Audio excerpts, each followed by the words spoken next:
ಹೇಳಿ ಸರ್. ಅದು ಇದೆರಡು ಹೇಳಿ ಇದೊಂದು ಹೇಳಿ. ಎರಡು ಹೇಳಿ ಸರ್. ಇವತ್ತು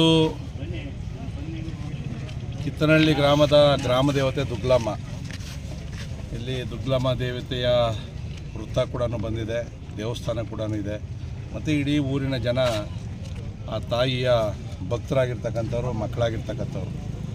ಮುಂದುವರಿದ ಭಾಗವಾಗಿ ಇವತ್ತು ಶಿವಶಕ್ತಿ ಟ್ರಸ್ಟ್ನ ವತಿಯಿಂದ ನಮ್ಮ ಶಿವಶಂಕರ್ ಅವರು ಮತ್ತು ಅವರೆಲ್ಲ ಸ್ನೇಹಿತರೆಲ್ಲ ಸೇರಿ ಸುಮಾರು 18 ಲಕ್ಷ ವೆಚ್ಚದಲ್ಲಿ ದುಗ್ಲಮ್ಮ ಮಹಾದ್ವಾರವನ್ನು ಕೂಡ ನಿರ್ಮಾಣ ಮಾಡೋದಕ್ಕೆ ಇವತ್ತು ಶಂಕುಸ್ಥಾಪನೆಯನ್ನು ಕೂಡ ಮಾಡಿದ್ದಾರೆ. ಅತ್ಯಂತ ಕಡಿಮೆ ವೆಚ್ಚದಲ್ಲಿ ಗುಣಮಟ್ಟದ ಒಂದು ಮಹಾದ್ವಾರ. ಯಾಕಂದರೆ ಬಂದಂಥ ಜನಗಳಿಗೆ ಗೊತ್ತಾಗಬೇಕು ಈ ಊರಿನ ಶಕ್ತಿ ದೇವತೆ ದುಗ್ಲಮ್ಮ ಅಂತೇಳಿ ಒಂದು ಮಹತ್ ಕಾರ್ಯವನ್ನು ಅವ್ರು ಮಾಡ್ತಾಯಿದ್ದಾರೆ. ಅವರಿಗೆ ತಾಯಿ ಒಳ್ಳೇದು ಮಾಡಲಿ ಅಂತಕ್ಕಂಥ ಮಾತನ್ನು ಹೇಳ್ತಾ ಇದ್ದೀನಿ. ಜೊತೆಯಲ್ಲಿ ಇವತ್ತು ಕಿತ್ತನಹಳ್ಳಿ ಗ್ರಾಮ ಪಂಚಾಯಿತಿಯ 5 ವರ್ಷದ ಅವಧಿಯ ಕೊನೆ ದಿನ ಇವತ್ತು. ಸೊ ಅಲ್ಲಿ ಒಂದು ಸಭಾಂಗಣ ಮತ್ತು ಒಂದು ಬೋರ್ಡ್ ರೂಮು, ಇದರ ಒಂದು ಗುದ್ಲಿ ಪೂಜೆಯನ್ನು ಕೂಡ ಇವತ್ತು ಉದ್ಘಾಟನೆಯನ್ನು ಮಾಡಿದ್ದೀವಿ. ಮತ್ತು ಅಂಗವಿಕಲರಿಗೆ ಇವತ್ತು ವಿಶೇಷವಾದಂಥ ಚೆಕ್ಗಳನ್ನು ಕೂಡ ಅವ್ರು ಕೊಡ್ತಕ್ಕಂಥ ಕೆಲಸ ಮಾಡಿದ್ದೀವಿ. 5 ವರ್ಷಗಳ ಕಾಲ ನನ್ನ ಜೊತೆಯಲ್ಲಿ ತುಂಬ ಸಹಕಾರವನ್ನು ಈ ಗ್ರಾಮ ಪಂಚಾಯಿತಿ ಎಲ್ಲ ಸದಸ್ಯರು, ಅಧ್ಯಕ್ಷರು ಕೂಡ ಕೊಟ್ಟು ಸಾಕಷ್ಟು ಕೆಲಸ ಕಾರ್ಯಗಳನ್ನು ಕೂಡ ಈ ಗ್ರಾಮ ಪಂಚಾಯಿತಿಯಲ್ಲಿ ಆಗೋ ರೀತಿಯಲ್ಲಿ ಕೂಡ ಮಾಡಿದ್ದಾರೆ. ಮುಂದಿನ ಚುನಾವಣೆಯವರು ಕೂಡ ಅವ್ರಿಗೆ ಏನು ಬೇಕೋ ಸಹಕಾರವನ್ನು ಅವ್ರ ಮಾಜಿಗಳಾಗಿದ್ದರೂ ಕೂಡ ಅವ್ರ ಜೊತೆಯಲ್ಲಿ ಇಟ್ಕೊಂಡು ಈ ಗ್ರಾಮದ ಕೆಲಸಗಳನ್ನು ಮಾಡ್ತೀನಿ. ಯಾಕಂದರೆ ಜನಗಳ ಸಹಕಾರ ಇಲ್ಲದೆ ಏನು ಮಾಡೋಕ್ಕಾಗೋದಿಲ್ಲ. ಸೊ ಅವ್ರಿಗೂ ಕೂಡ ಏನು 5 ವರ್ಷದಲ್ಲಿ ಕೆಲವು ಸಣ್ಣ ಪುಟ್ಟ ತಪ್ಪು ಮಾಡಿದರೂ ಕೂಡ ಜನ ಅವೆಲ್ಲವನ್ನು ಕೂಡ ಕ್ಷಮಿಸಿ ಮಾಡಿರುವಂಥ ಕೆಲಸವನ್ನು ನೆನ್ಕೊಳ್ಬೇಕು ಅಂತಕ್ಕಂಥದ್ದು.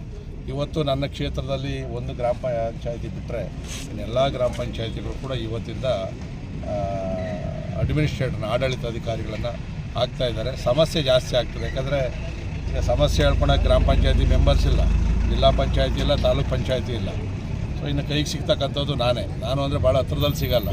ಸಮಸ್ಯೆಗಳೆಲ್ಲ ನನ್ನ ಹತ್ರ ತರಬೇಕಾಗ್ತದೆ. ಸೊ ಅದಕ್ಕೆ ಸರ್ಕಾರಕ್ಕೆ ಒತ್ತಾಯವನ್ನು ಮಾಡ್ತಾಯಿದ್ದೀವಿ. ಆದಷ್ಟು ಬೇಗ ಎಲ್ಲ ಸ್ಥಳೀಯ ಸಂಸ್ಥೆಗಳ ಚುನಾವಣೆಗಳನ್ನು ಮಾಡಿ ಜನಪ್ರತಿನಿಧಿಗಳನ್ನು ಇಲ್ಲಿ ಆಯ್ಕೆ ಮಾಡೋದ ಪ್ರಕ್ರಿಯೆಗೆ ಭಾಳ ವೇಗವನ್ನು ಕೊಡಬೇಕು ಅಂತಕ್ಕಂಥ ಮನವಿಯನ್ನು ಕೂಡ ಸರ್ಕಾರಕ್ಕೆ ಮಾಡ್ತಾರೆ. GB ಅನ್ನೋದು ಅವಶ್ಯಕತೆ ಭಾಳಷ್ಟು ಸರಿ ಹೇಳಿದ್ದೀವಿ. ಅಭಿವೃದ್ಧಿಗಳು ಇನ್ನೂ ಕುಂಠಿತವಾಗಿದೆ. ಅಂದರೆ ಈಗ ಇರೋ ಬೆಂಗಳೂರು ಮಹಾನಗರ ಪಾಲಿಕೆಯನ್ನೇ 5 ಮಹಾನಗರ ಪಾಲಿಕೆಗಳಾಗಿ ವಿಭಾಗ ಮಾಡಿ ಅದರ ಮೇಲೆ ಗ್ರೇಟರ್ ಬೆಂಗಳೂರು ಸೂಪರ್ವೈಸರ್ ಮಾಡಿರ್ತಕ್ಕಂಥದ್ದು. ಇದು ಸಂವಿಧಾನದ 74ನೇ ಅನುಚ್ಛೇದಕ್ಕೆ ವಿರುದ್ಧವಾಗಿ ಇವತ್ತು ಸರ್ಕಾರ ಮಾಡಿರೋದು. ಅದನ್ನು ಕೋರ್ಟಲ್ಲೂ ಕೂಡ ಕೆಲವರು ಪ್ರಶ್ನೆಯನ್ನು ಮಾಡಿದ್ದಾರೆ. ಇವತ್ತು ಬೆಂಗಳೂರಲ್ಲೂ ಕೂಡ ಸಾಕಷ್ಟು ಅಭಿವೃದ್ಧಿ ಆಗಿದೆ. ಗುಂಡಿಗಳು ಬಿದ್ದು ಹಳ್ಳಿಗಳಿಗಿಂತಲೂ ಕೂಡ ಕಡೆಯಾಗಿರ್ತಕ್ಕಂಥ ಕೆಲವು ಕ್ಷೇತ್ರಗಳನ್ನು ಕೂಡ ನಾವು BBMPಯಲ್ಲಿ ನೋಡ್ಬೋದು.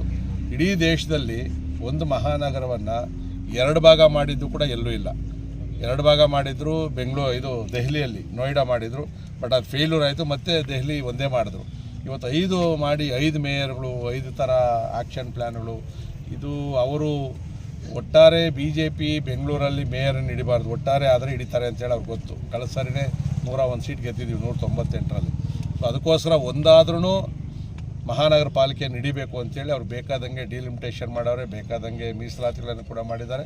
ಏನೇ ಆದರೂ ಕೂಡ 5ಕ್ಕೆ5 ನಾವು ಕೂಡ ನಿನ್ನೆ ಎಲ್ಲ ಕೂಡ ನಮ್ಮ ವರಿಷ್ಠರು ಬಂದು ಮೊನ್ನೆ ಎಲ್ಲ ಕೂಡ ಸಭೆಗಳನ್ನು ಮಾಡಿದ್ದೀವಿ. 5ಕ್ಕೆ5 GBಗಳನ್ನು ಭಾರತೀಯ ಜನತಾ ಪಾರ್ಟಿ ತೆಕ್ಕೆ ತೊಗೊಳಕ್ಕೆ ಏನೇನು ತಂತ್ರಗಳನ್ನು ಮಾಡಬೇಕು ಎಲ್ಲ ಮಾಡ್ತಾಯಿದ್ವಿ. ಸರ್ಕಾರ ಘೋಷಣೆ ಮಾಡಿದೆ, ನಾವು ಎಲೆಕ್ಷನ್ ಸಿದ್ಧವಾಗಿದ್ದೀವಿ. ಸರ್, ಸುಧಾಕರ್ ಅವರು ಹೇಳ್ತಾರೆ MP ಅನ್ನೋದನ್ನು ತಂದಿದ್ರು ಕೂಡ ಯಲಹಂಕದಲ್ಲಿ ಪೂಜೆ ಮಾಡೋದಕ್ಕೆ ಬಿಡ್ತಾ ಇಲ್ಲ. ಅಲ್ಲ, ಈಗ ನಾನಿಲ್ಲೊಬ್ಬ MLA ಇದ್ದೀನಿ, ಇಲ್ಲಿ BJP MLA ಇದ್ದೀನಿ, ಸಾಕಷ್ಟು ಅನುದಾನ ತರ್ತಾ ಇದ್ದೀನಿ. ನಮ್ಮ BJP MLAಗಳು ಇಲ್ಲದೆ ಇರ್ತಕ್ಕಂಥ ಹೊಸಕೋಟೆ, ಚಿಕ್ಕಬಳ್ಳಾಪುರ, ಗೌರಿಬಿದನೂರು, ಬಾಗೇಪಲ್ಲಿ, ನೆಲಮಂಗಲ, ಪಾಪ ಅಲ್ಲಿ ಯಾರು ಕೊಡ್ತಾರೆ ಗ್ರ್ಯಾಂಟು?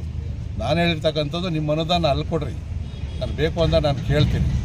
ಈ ಮಾತನ್ನು ನಾನು ಹೇಳಿರ್ತಕ್ಕಂಥದ್ದು. ಬೇಕು ಅಂದರೆ ನಾನು ₹1 ಬಿಟ್ಟರು ಬಿಡೋದಿಲ್ಲ, ಎಲ್ಲಾದರೂ ಅನುದಾನ ನಾನು ತಗೊಂಬರ್ತೀನಿ. ನಾನು ಯಾಕೆ ಅಂದರೆ ಅವ್ರು ಇಡೀ 8 ಕ್ಷೇತ್ರಕ್ಕೆ ಅವರು MP ಆಗಿರ್ತಕ್ಕಂಥದ್ದು. ಅಲ್ಲಿ ಕೆಲಸ ಮಾಡಲಿ. ಅವ್ರ ಜನ ಸಾಕಾಯಿತು ನಮಗೆ ಅಲ್ಲಿ ಗ್ರ್ಯಾಂಟ್ ಬೇಡ ಅಂದಾಗ ನನ್ನ ಕಡೆ ಕೊಡಿ.